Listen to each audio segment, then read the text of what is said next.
Vamos a continuar, chicos, con la sesión número 4 de esta su materia de instalaciones eléctricas en baja tensión. Y continuamos con esta explicación acerca de qué es un cortocircuito en una instalación eléctrica. El ejemplo que ahora les estoy mostrando permite visualizar que cuando el circuito se acorta, cuando ya no llega al final a la carga, cuando se juntan los cables, para este ejemplo, solo va a contar ahora la resistencia que tiene este cable más la resistencia que tiene este cable. Aquí no le hagan caso a esto porque al final la sumatoria me da 0.1.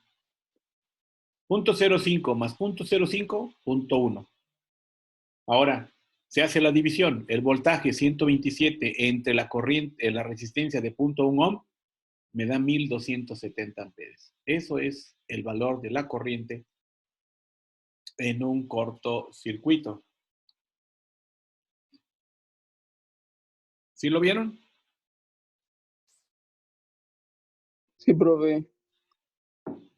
Así que cuando escuchen que hay un cortocircuito en una planta o en un domicilio, en una instalación eléctrica, se refiere a que hubo un momento, un instante en que se juntaron dos cables, fase neutro, fase o neutro y dos fases, o neutro y las tres fases, o las tres fases, y se dice, pues hubo un cortocircuito y se fue la falla a tierra. ¿Por qué? Porque todas las instalaciones en el ámbito industrial van en canalizaciones, muchachos. Aquí van los cables y esta es una tubería, ¿sí? Y aquí está la otra tubería. Bueno, salió medio raro. Ahí va la tubería. Si se juntan los cables, en algún momento fue porque primeramente los cables tienen su aislamiento. Si ese aislamiento se venció, se calentó, se derritió, pues quedan expuestos los conductores y entonces chocan. Y ya cuando chocan, pues se produce el cortocircuito. ¿De acuerdo? Muy bien. Ahora les digo, aquí está la de sobrecarga. ¿Qué es una sobrecarga? Pues sencillamente una sobrecarga es una exigencia a un circuito eléctrico. Aquí está este toma corriente y vean cómo le agregamos estos contactos adicionales y más clavijas y más clavijas. Y el pobrecito cable que está aquí atrás, el que alimenta este contacto, vamos a ponerle que sea fase y neutro, pues ya no está diseñado para poder transportar toda la corriente que están demandando los equipos conectados al final de este cableado que ven aquí. Aquí viene ya la parte que van a hacer ustedes el día de hoy para reforzar lo que hemos aprendido en esta sesión. Necesito determinar la capacidad de los interruptores termomagnéticos que voy a instalar aquí. ¿Sí? Yo quiero que me digan de cuánta es la cantidad, de cuántos amperes van a ser estos interruptores termomagnéticos.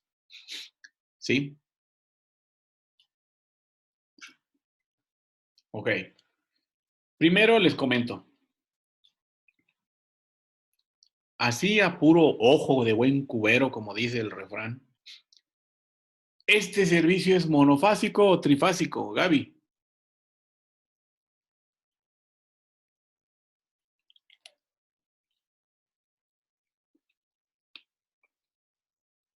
Monofásico. Muy bien, Hilda, es monofásico.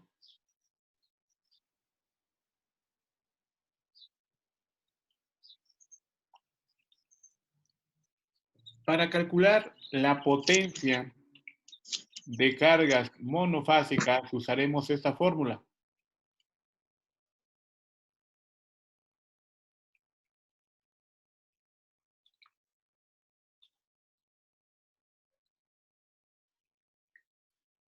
Se requiere la corriente, el voltaje y el factor de potencia de la instalación y se divide entre 1000 y me va a dar a mí la potencia. Yo no sé ahorita los cálculos, pero le puedo poner aquí que hay un interruptor de... ¿Hay de 80? No, ¿verdad? No, aquí está. De 70. Así que yo puedo poner un interruptor en este diagrama de 70 amperes. Es lo que yo voy a poner. Aquí.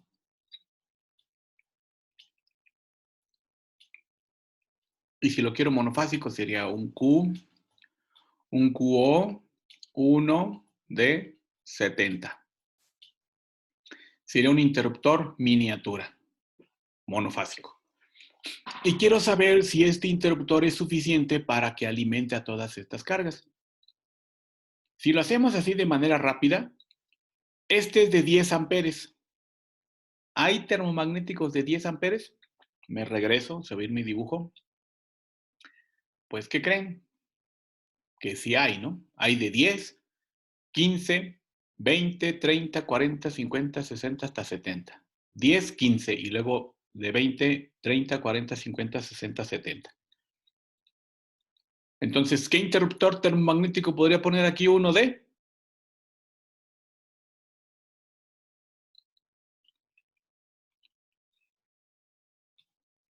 Ándele, pues. Yo pondría aquí uno de 10.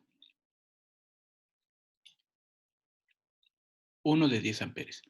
Pero piensen, ¿qué pasaría si aquí dice alumbrado de 10 amperes y que yo quisiera conectar 3, 4 lámparas más? ¿Qué va a pasar con esta capacidad? Ahora ya no van a ser 10, van a ser 12, 14. Ya va a estar sobrecargado. Ya no va a poder y se va a calentar y se va a disparar. Una opción es que usted le dé a este 10 que lo multiplique por 1.15, previendo un crecimiento. Entonces, 10 por 1.15, 11.5. Como ya no hay de 11 aquí en la lista, estas son las capacidades desde 10, 15, 20, pues yo de inmediato y para rápido, aquí pondría uno de 15. 15. 16 por 1.15.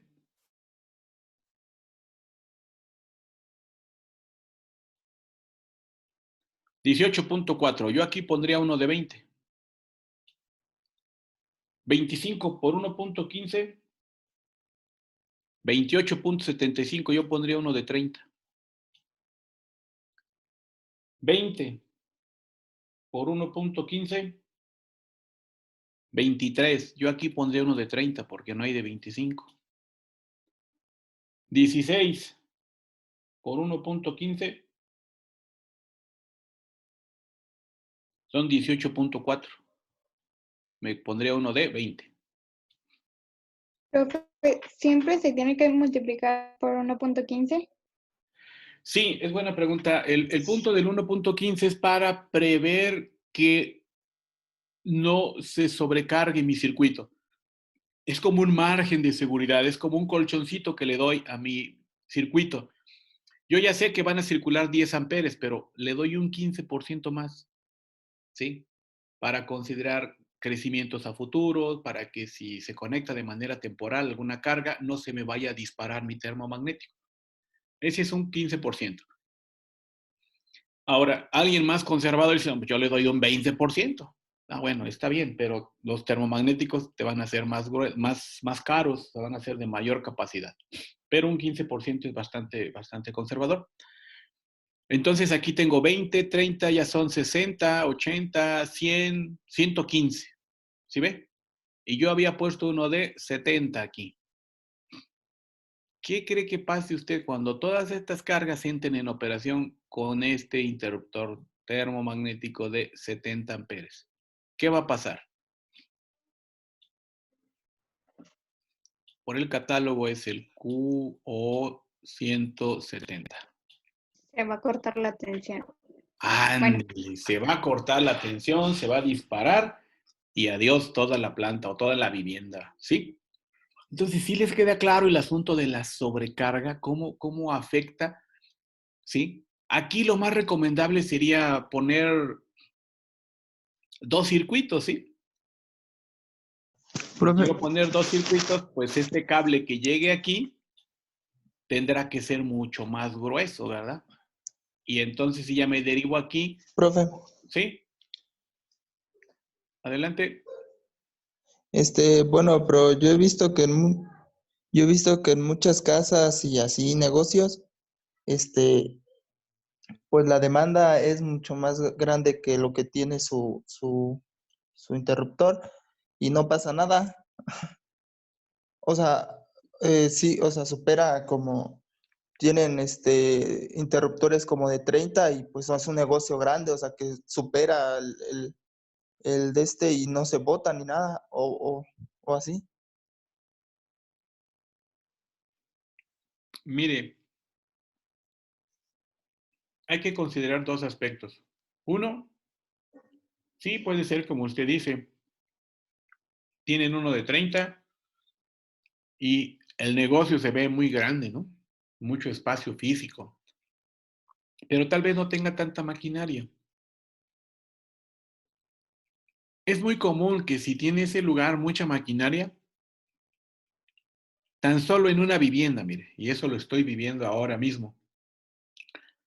El termomagnético es de 15 amperes y si se ponen a trabajar 2, 3 cargas al mismo tiempo, se dispara el termomagnético. Es rebasado en su capacidad. En conjunto, los equipos rebasan los 15 amperes cuando están en operación. No es instantáneo, pero mientras se empieza a calentar el cableado, mientras llega ese calorcito hasta el interruptor termomagnético y entonces se dispara. A veces nos da la sensación de que el local es muy amplio, muy grande, que tiene muchas cosas, pero tal vez sus equipos son de bajo consumo. Lo interesante sería medir el consumo de corriente de cada máquina cuando esté trabajando, suponiendo que todas estén al mismo tiempo y seleccionar el interruptor termomagnético.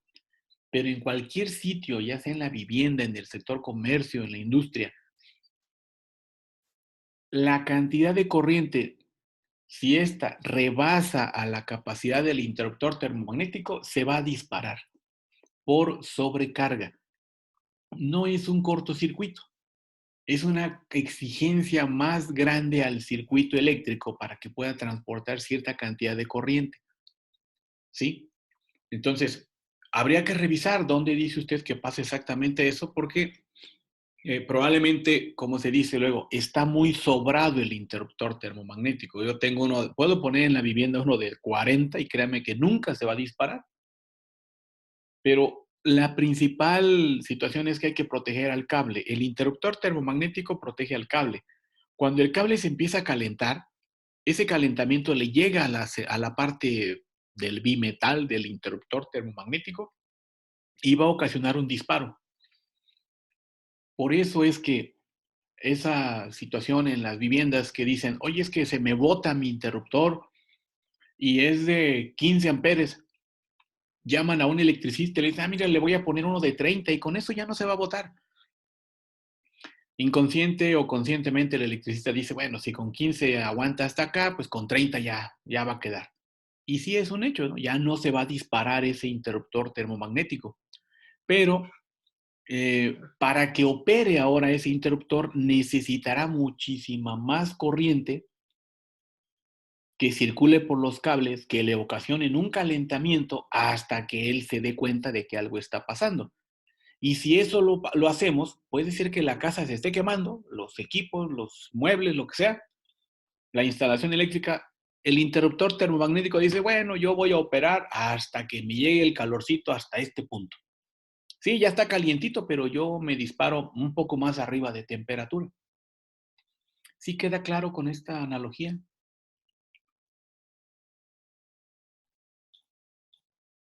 Felipe. Sí, sí, profe. Sí, sí, sí, sí. O sea, es como si ponen una pastilla muy grande, pues en realidad, bueno, un termomagnético muy grande, pues en realidad no estaría haciendo nada la pastilla, bueno, el termomagnético, ¿no? Porque pues su función es botarse Haya una cuando falla. hay Una falla por cuando cortocircuito o empiezas por sobrecarga. ajá, Muy bien, mire, acuérdese ya de aquí en adelante y y para entonces ese siempre. rango, Sí, dígame. Ah, o sea que entonces ese rango del interruptor termomagnético es muy grande, ¿no? Y no lo Sí, y alcanza como a detectar. no va a detectar, no va a ver la falla. Sí, esto pasa, mire, hace muchos, muchos años en las viviendas se tenían los interruptores de navaja, ¿sí? Voy a poner por aquí al menos. Y esos interruptores de navaja que se conocían hace tiempo, pues eran así. Tenían esta forma y una palanquita aquí. Y aquí adentro había dos fusibles, dos cartuchos fusibles, como se decía. Y aquí llegaba ya el voltaje, ¿sí? Aquí llegaba la fase y el neutro. Y aquí estaban sus fusibles. Tal vez sus abuelitos tengan en su casa todavía de estos. Y aquí ya salía para la casa. Ok. Dentro de ese cartucho estaba un eslabón fusible que tenía esta forma, mire. ¿Sale? Entonces aquí se metía dentro del cartucho. Esta lengüeta se doblaba hacia acá, esta se doblaba hacia acá y se le ponía su casquillo enroscado. ¿Sale?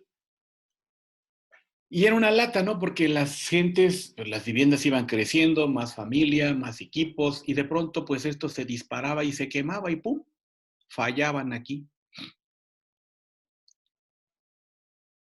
Alguien dijo, oye, ya me cansé de estar cambiando a cada rato los fusibles.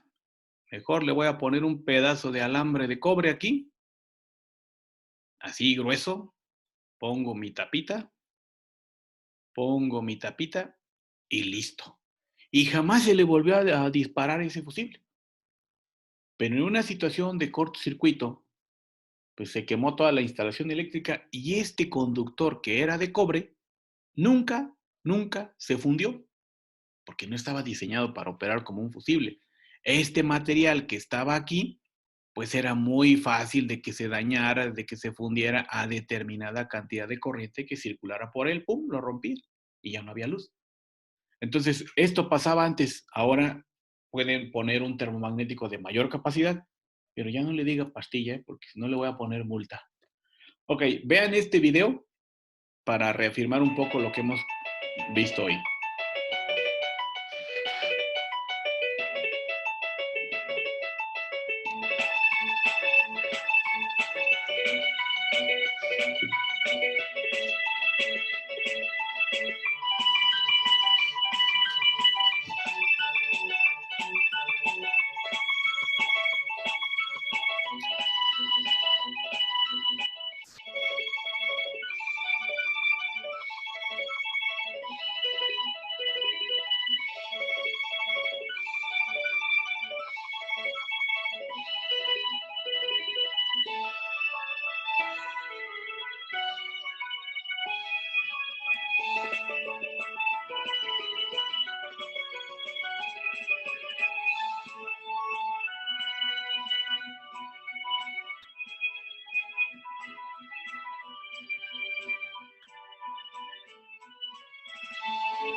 Bien, chicos, esto es a manera de un resumen. Aquí ustedes vieron eso de que le daban el 15% a la capacidad de la corriente para, bueno, a la capacidad del interruptor para poder seleccionarlo, a la corriente la multiplican por 1.15 y con eso ya dan la capacidad del termomagnético. En mi caso, les había comentado que aquí se tenía una formulita que dice, a un interruptor termomagnético de 15 amperes, le puedes conectar una potencia tal de 1905 watts. 127 por 15 son 1905 watts. Si todo esto que está aquí de este circuito es de 8.82 kilowatts, pues se requiere en promedio 4.6 interruptores de 15 amperes, pero es una forma también de hacerlo. Estas son las fórmulas que se utilizan para los cálculos. Aquí está para corriente alterna, una fase, dos fases, para tres fases, monofásico, bifásico, trifásico. Esta es la formulita para calcular la corriente, para calcular la potencia conociendo amperes, ¿sí? Puedo calcular la corriente por aquí, conociendo kilowatts. Bueno, aquí está esta parte donde les mostraba el esquema de la acometida de media tensión, llega a la subestación compacta, pasa al transformador, luego al tablero de baja tensión. Y dentro de esos tableros de baja tensión están los interruptores termomagnéticos de la línea Power Pack, los grandotes, y los miniaturas, los que están aquí. Cada uno de estos que están aquí instalados llega, controla a otro tablero que tiene interruptor principal y de ahí se deriva para los distintos interruptores. Estos son los Power Pack, son interruptores en caja moldeada, son más grandes. Hay desde 15 amperes hasta 2500 amperes. En función de qué tipo de carga vas a proteger, los debes de seleccionar. Vas a proteger carga resistiva, inductiva, motores, refrigeración, iluminación. ¿Quieres una protección termomagnética o magnética MSP? MSP es para elementos de protección de un circuito de un motor, ¿sí? Si los quieres con protección térmica o con protección magnética. ¿De cuántos polos? ¿De 1, de 2, de 3? Y busca un marco en particular, FKLMP. El marco es como el espacio que ocupa y cada marco tiene ciertas medidas, de tal manera que hay que estar al pendiente de esos marcos para poderlos seleccionar. Es decir, no puedo llevar cualquier interruptor, no puede entrar en cualquier tablero como este. Este es de línea Square-D, entonces voy a buscar los interruptores Power Pack que puedan entrar o que puedan ser alojados en esos tableros. Si los requieres con conexión a zapatas o I-line, conexión a zapatas, aquí están estos espacios, aquí entra el cable, ahí se aprieta con un desarmador, aquí entra el cable, aquí sale el cable, aquí tienen estos orificios, en realidad ahí es donde se mete el desarmador para apretar. El cable pues es de cierto calibre, tiene cierto grosor que puede transportar la cantidad de corriente para la cual están diseñados. Aquí hay desde 15 hasta 2500 amperes. La línea Power Pack de 15 a 125 amperes, vean cómo están, ¿no? Son más grandes, ya no son los miniatura. Aquí están los componentes de un interruptor Power Pack, la cubierta, el código QR, las etiquetas de ducto, el mando maneta, es el G. Este es el mando maneta, el G, donde uno lo toma al interruptor, cuando es en miniatura, lo toma de esa lengüetilla y lo baja o lo sube. A eso le conocen aquí como el mando maneta, porque es manual, ¿no? Mando manual. Y aquí están todos los demás componentes. Aquí se indica en la letra M el indicador de presencia de bobinas, indicador de presencia de contacto. Vamos, ya vienen con distintivos, con dispositivos que indicarán qué y qué tiene o qué no tiene el interruptor.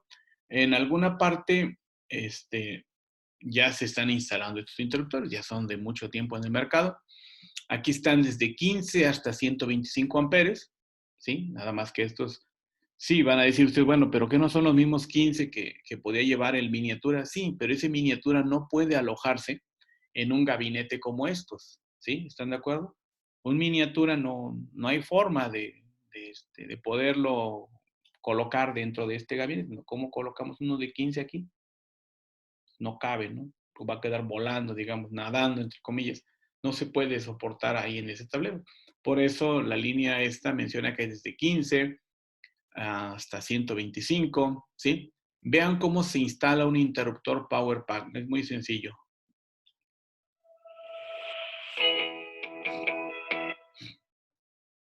Instalando un Power Pack marco J dentro de un I-Line. Today, we're mounting a J-frame breaker into an I-line panel. Once we press the Ahí se breaker ven las against barras. the bus bar, we take a flat blade Con un screwdriver, desarmador se finding the notch introduce on the y se mounting empuja plate, hacia arriba. we use a ratcheting action to fully Una seal the ranura breaker más. against the bus Ya bar. llegó al tope y ahora hay que apretar el Once it tornillo. is Y secure, ya quedó instalado, we then tighten the proporcionándole la retaining alimentación por la parte superior. Aquí en esta parte ahora, de aquí van a salir los cableados, de aquí. screw. Now power the breaker on. Dentro. ¿Sí? Entonces, esto es porque si ustedes vieron las barras, aquí va de nuevo, las barras son las que les decía que tienen la densidad de corriente por densidad de corriente, amperes por pulgada cuadrada. Este es el interruptor de los llamados I-Line. Este tablero es el I-Line y estos son los Power Pack. Vean cómo se conecta en la parte superior. Entran a estas barras. Son tres fases. ¿Sí?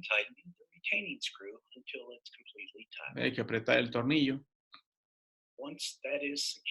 Y ya está instalado su interruptor. Y listo. ¿Sí? Ok. Para finalizar, tenemos aquí esta parte de las acometidas de servicio. ¿Sí? Dice acá, esta es monofásica. Hasta carga de 5 kilowatts. Aquí se ven los detalles. Aquí está la lista de elementos. El cable es calibre 8, como ya lo dijeron. Esta es una bifásica. Aquí le están mandando 2 fases y el neutro. Aquí se ve. Aquí están los detalles. Aquí está la lista de componentes. Y vean cómo el neutro, ¿sí? Llega aquí y el neutro se aterriza, ¿de acuerdo? Aquí está este neutro y esto viene, aquí está. El neutro baja, baja, baja, baja, baja y se va a tierra, a la varilla de tierra. Aquí está cuando es trifásico, aquí están las 3 fases y el neutro, como les decía. Aquí puede ser un taller, una empresa o algo, pero requiere 3 fases y el neutro. Aquí están los detalles. Aquí está ahora la lista de materiales. Cambia la base, obviamente, ya no es la misma. Cambiar el medidor. Aquí está el neutro. El neutro se pone aquí y el neutro se va a tierra. Es el único lugar de la instalación donde el neutro se va a tierra.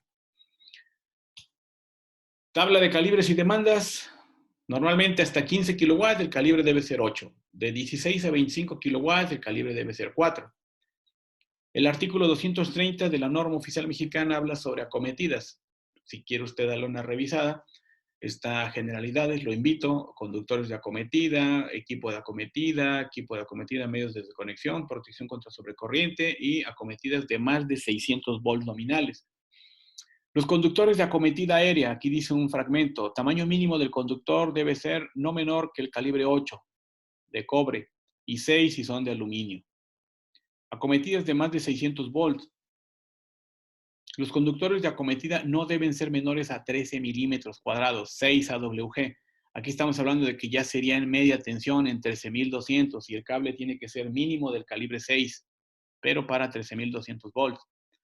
Esto es lo que van a hacer ahora ustedes. Tienen en su casa, tal vez tengan muchos circuitos, tal vez no, pero hay que hacer esto. Está tomado del libro de Onésimo Becerril, la 12ª edición, página 237. Aquí está donde pueden descargar el libro.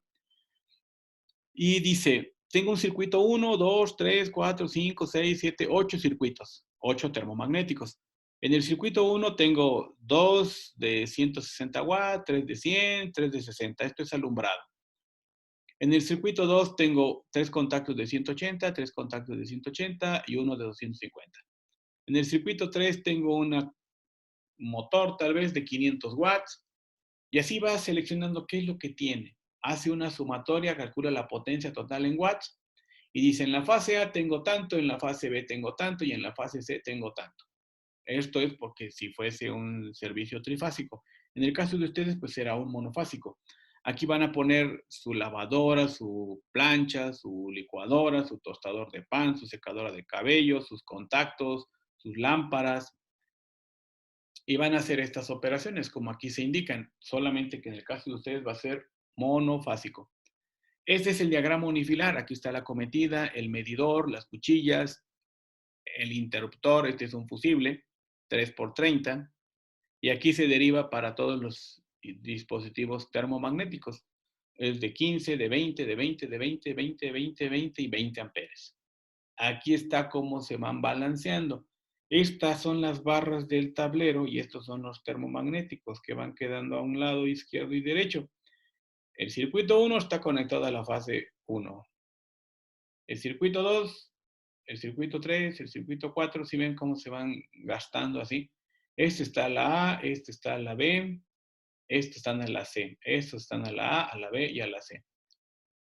Ejemplo, calcular el número de circuitos derivados de 15 amperes para alimentar una carga de alumbrado de 8000 watts a 127 volts. Hay que sumar, aquí está 8000 watts, y como a 15 amperes y a 127 volts, la potencia máxima es de 1905 watts, ¿están de acuerdo?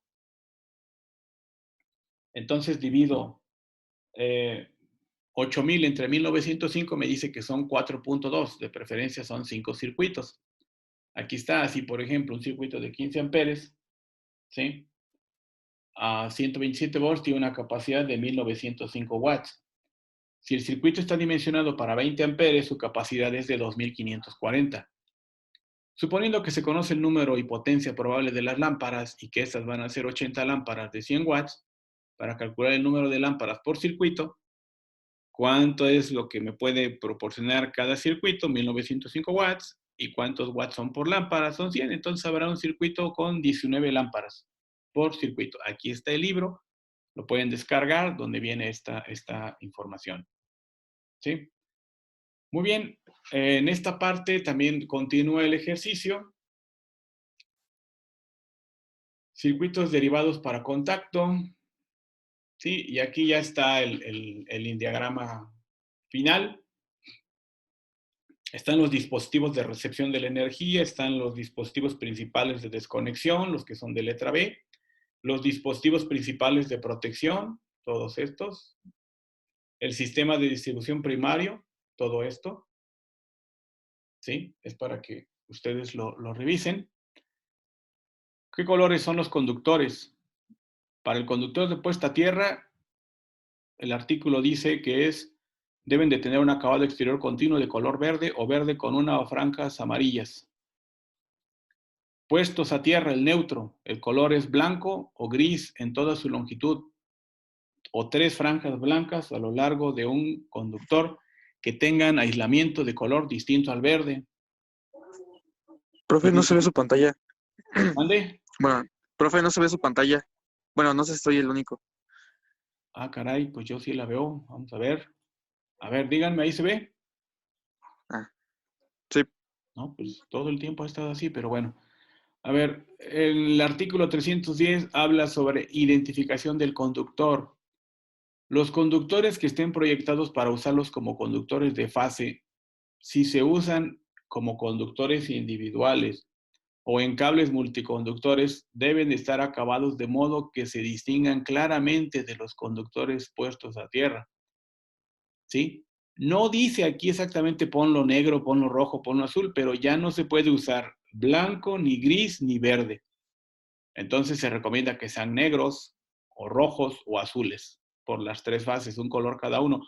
Pero normalmente se ponen todos negros, ¿sí?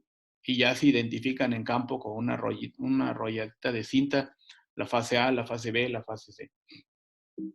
¿Sí?